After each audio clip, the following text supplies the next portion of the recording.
Hello everyone, Lisa here, aka Crafting Diva. Thank you for joining me again today. Welcome to video number 2 using the brand new products I've just been sent from CraftStash.co.uk. If you've not seen my first video, it might be nice for you to check that out, because these two videos I'm using the brand new 12 Months of Flower collection.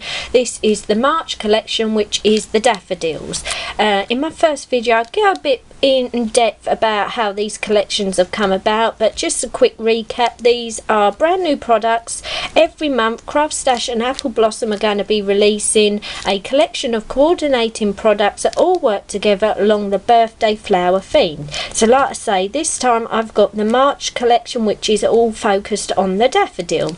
The products I've been sent are the 6x6 embossing folder, and as you can see it features gorgeous daffodil design to the two corners and dotty feature. Also, I was sent the 6x6 stencil. It's made from the Haze polyester, really top quality, will work with any of your materials you want, inks, paste, chalks, sprays, whatever you like to make some gorgeous designs. And the last product I was sent was the coordinating die set. These are the thin metal dies, again top quality that we're all used to from Apple Blossom, and you've got a lovely mixture of dies that when you put them all together will make a lovely large size element for your projects. So for today's video I thought I'd give you a few more ideas as how we can mix and coordinate the products together to make some gorgeous designs. So to start off with, I thought I'd show you how we can mix the actual die cut daffodils with a stencil daffodil. So to make this, what we need to do is get first of all our dies, and we need our outer dies and our embossed element die.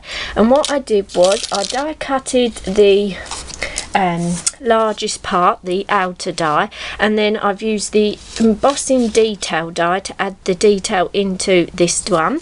And then I want to cut another one in the orange peachy colour, but just use the outer die because we're going to use the stencil to add the detail to this one. And then again we want to die cut a couple of the inner parts of the daffodil, and again I've added embossed detail into one, and one I've left plain. So we'll do the embossed one first. Like before in my previous video, you want to get yourself a couple of different Copic pens or Pro markers or whatever pen of your choice you like, and we want to go over some of the embossed detail just to make it stand out and give your daffodil more of a 3D look. Once you've done that, and you want to add a little bit to your inner daffodil part, we layer this up with a bit of 3D glue gel, and once it's all dry it will look like this. As you can see, really lovely 3D feel to it. And then to do the same on our flat design, what we want to do is bring our stencil in, and we want to line this up onto our die cut elements, and we want to get some ink. Again, I've got the distress inks. This time I've got dried marigold, and we want to ink through our stencil to add the detail into our flat die cut.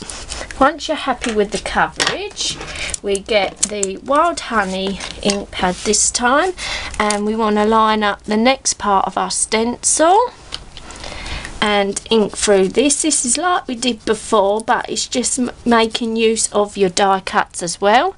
And as you can see, it adds some real depth into your flat die cut, like so.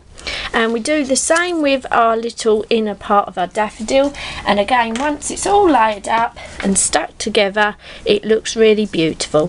So to make our actual card design, what I've done is I've matted and layered a piece of pattern paper onto a nice bit of light yellow cardstock, and I've made myself a sort of frame with 3 little squares cut out, stamped the message best wishes, and used a bit of spotty background paper. And then we want to bring in our mix of daffodils. First of all our stenciled one, and then our die cut and embossed one, and we want to 3D these into our little frame like so. And as you can see, it makes a beautiful little best wishes card featuring a mixture of die cut and embossing daffodils and die cut and stencil daffodils. So I think you'll agree it's really quite a simple card to make, but really it gives you a lovely effective feel to it. Another design we can do by mixing the products together is this one here, and to make this one all I did was really simple to make. I made myself a nice painted background with some paints, embossed the embossing folder just into the corner with the dots going round, and then I've gone on and, like before, made our little daffodils up. This time I die cut and embossed them, added glitter, and then this time I die cutted the longer leaf parts with our dies, and as you can see it makes a lovely feature to your card design. A really nice large die cut you get, and to finish I just stamped a woodware message into the corner, and I think you'll agree it's a lovely little birthday jolly smiley card to send to anyone. So as you can see from these coordinating products, you can make some really good simple cards or go on and make a bit more intricate designs. It just depends what time you have and what you'd like to do. And don't think you just got to make cards with this. You can make off the page projects, nice little gift tags to go with your presents. So if you'd like to make any of these projects, you will need the Apple Blossom March Daffodil die set, the 6x6 stencil, and the 6x6 embossing folder.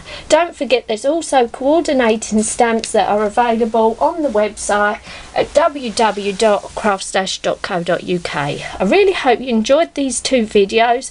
They give you some tips on how you can interchange the products, and hope to see you again soon, and would love to read any of your comments. Bye for now.